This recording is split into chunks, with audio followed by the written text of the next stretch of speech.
Malta, não gosto nada de gravar à noite, não fica tão fixe, mas é o que temos.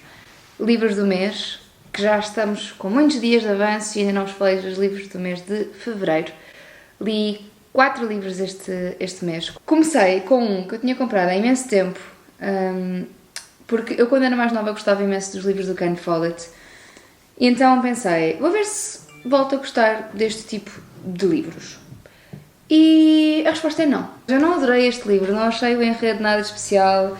Fala sobre o mundo da arte, por isso é que eu comprei, porque gostando da arte achei que podia ser fixe, mas achei simplesmente uma seca. Tipo, um livro tão pequenino como este, eu demorei para aí uma semana e meia a lê-lo, estava a arrastá-lo. Não é que ele não escreva bem, mas é que a história não tinha sumo suficiente para mim. Sinto-me meio estúpida a dizer estas coisas, porque Ken Follett sempre foi ótimo contador de histórias, ótimo. Dado que eu às vezes gosto de escritas que são consideradas piores em termos literários, dizer que não gostei deste livro às vezes é um bocado depreciativo demais, mas efetivamente não gostei. Portanto, vou pô-lo à venda. Os 3 livros que seguiram eu gostei muito, por razões diferentes. 2 deles foram livros que a Penguin me ofereceu. Se viram o vídeo dos recebidos, sabem que eu este mês tornei-me uma das comunicadoras deles. Basicamente eu inscrevi-me porque eu andava a gastar imenso dinheiro em livros e eles têm uma coisa com alguns criadores de conteúdo em que oferecem 1 ou 2 livros por mês à escolha dos lançamentos desse mês para as pessoas poderem ler, e eu inscrevi-me e fui aceita e fiquei muito feliz. Em primeiro lugar li o Onde o Lobo Espreita e eu escolhi-o porque achei a história super interessante. É sobre uma família israelita que vai viver para os Estados Unidos e o filho, que é judeu, sofre de algum bullying. Então, quando existe depois um crime racial contra um miúdo afro-americano, ele torna-se suspeito deste crime. É muito interessante porque aborda os temas da religião, do judaísmo e do islamismo, de o que é que pode acontecer no extremismo, como é que podemos, um miúdo completamente pacato pode começar a tornar-se agressivo. Fala sobre como algumas pessoas mais velhas podem ter uma influência muito grande na criação de pequenas milícias entre os miúdos. Fala sobre o que a comunidade judaica sente muitas vezes em algumas sociedades americanas, sobre o aumento de crime racial, se bem que, devo dizer, acho que todos sabemos que a comunidade judaica nos Estados Unidos é muito influente em muita coisa, ok? Sim, existe algum crime racial, como com a maioria das minorias, mas também sabemos que é muito influente. Eles não escondem isso neste livro, não escondem que o pai do miúdo tinha um bom trabalho, não escondem nada disso, desses privilégios. Acho que é um livro interessantíssimo sobre como uma mãe pode às vezes estar tão desfasada daquilo que se passa na vida de um filho e sobre os sinais a que devemos estar atentas enquanto mães. Está belíssimamente bem escrito, está mesmo bem escrito. Eu gostei muito deste livro, na escrita deste livro. Dos 3 deste mês, para mim foi a mais poética, bonita, e recomendo 1000. Este não vou vender, vou mantê-lo na estante e ir emprestando a amigos que me pedem.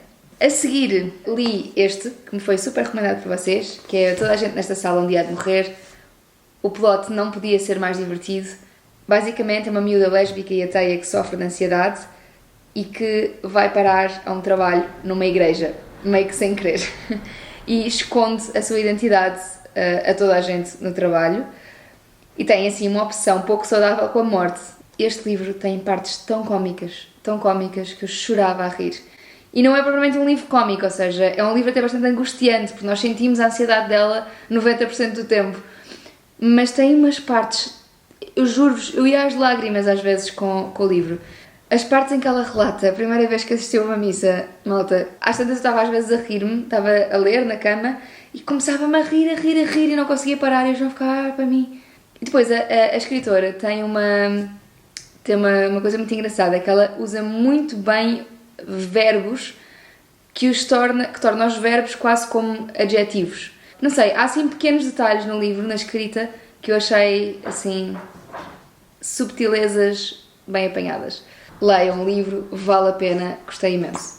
É uma escrita divertida, bonita, simples, solta, não tem nada a ver com esta. É uma escrita completamente diferente, este entretém imenso, lê-se super rápido, aconselho. Por último, li Escola para Boas Mães. Ai, malta. Ora bem, o plot é o seguinte. Há uma mãe que comete um erro em relação à filha dela pequenina, de quase 2 anos, um erro tipo, ok, é grave, mas calma. Tipo, estava num momento de desespero absoluto e deixou a miúda em casa durante 2 horas sem nenhuma supervisão. E claro, é grave. E começamos o livro a pensar, ok, isto é um bocado grave. Mas basicamente é numa altura ou numa sociedade, não é meio que paralela, porque às vezes assusta não ser tão paralela assim. Os serviços sociais tiram a filha a esta mãe e dizem que para a recuperar ela vai ter de estar 1 ano numa escola para boas mães a aprender a tornar-se melhor mãe. E à medida que o livro evolui, nós vemos que há filhos e filhas que são tirados às mães ou aos pais por coisas tão estúpidas como o miúdo estava a brincar no jardim e o pai tipo, olhou um segundo para o lado e o filho caiu de uma árvore, então não prestou atenção suficiente, por isso tiraram o miúdo aos pais. Ou porque esta, por exemplo, foi um caso em que a mãe teve de sair durante meia hora, deixou uma bebê com a sobrinha de 12 anos que estava habituada a estar com a bebê durante tipo um bocadinho e tiraram a filha aos pais. Houve uma stay-at-home mom que, por ter partilhado um vídeo de uma birra da miúda nas redes sociais, tiraram-lhe a filha. Enquanto mãe, este livro mexeu muito comigo. Eu pensava a toda a hora que se me tirassem a graça.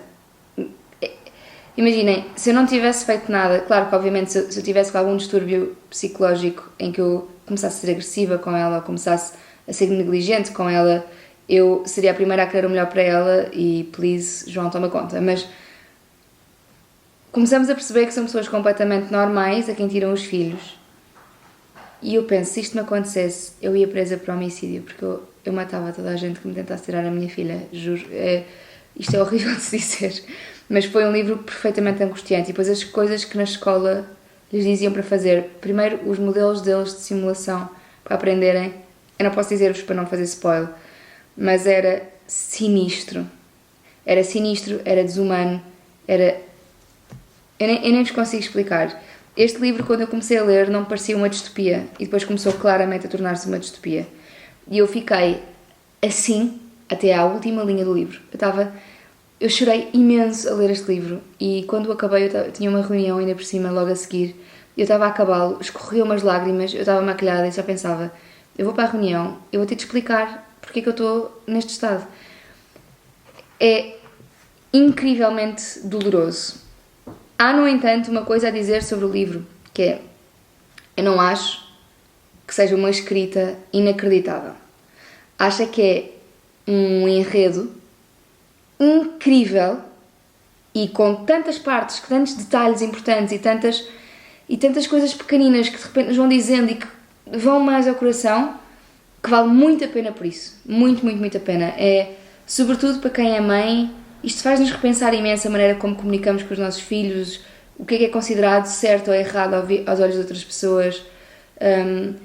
Sei lá, há aqui coisas, tipo, a maior parte das vezes que as mães eram repreendidas eram por coisas perfeitamente humanas e que, ok, se calhar não fiz todas, thank God, porque há aqui coisas graves, obviamente, mas tantas delas eu já fiz e, claro, tipo, não está certo eu gritar à minha filha, mas tirarem, tipo, gritar não é gritar a ser abusiva em termos de comunicação, mas dizer, Graça, pelo amor de Deus, para quieta! Essas coisas tão simples, eu penso, quem nunca?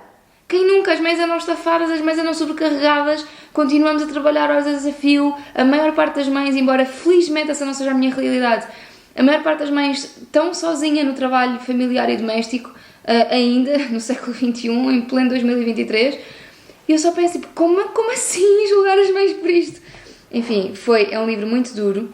Tem aqui uma parte também interessante porque tanto a escritora como a personagem principal, como a filha, são asiáticas, americanas, mas de origem asiática, e então também há aqui uma parte de cultura asiática de exprimir de maneira diferente, chinesa no caso, exprimir de maneira diferente as emoções, reprimir um bocadinho as emoções, e ela foi muito julgada por fazer isso, que era algo cultural nela. Havia partes que a mim me deixavam desolada, que era, ela estava sem a filha, não é?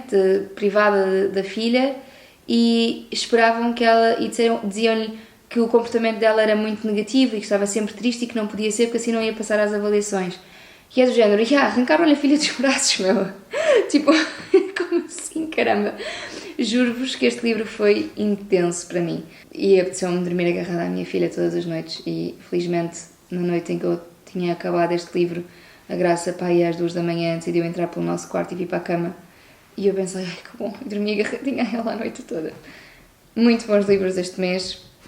Tirando do Can't Follett, do caso do escândalo Modigliani. Mas gostei muito dos livros deste mês. Acho que foi um mês muito bom, embora curtinho. Ainda consegui ler 3 livros de que gostei bastante. Portanto, é isto. Vemo-nos no próximo mês.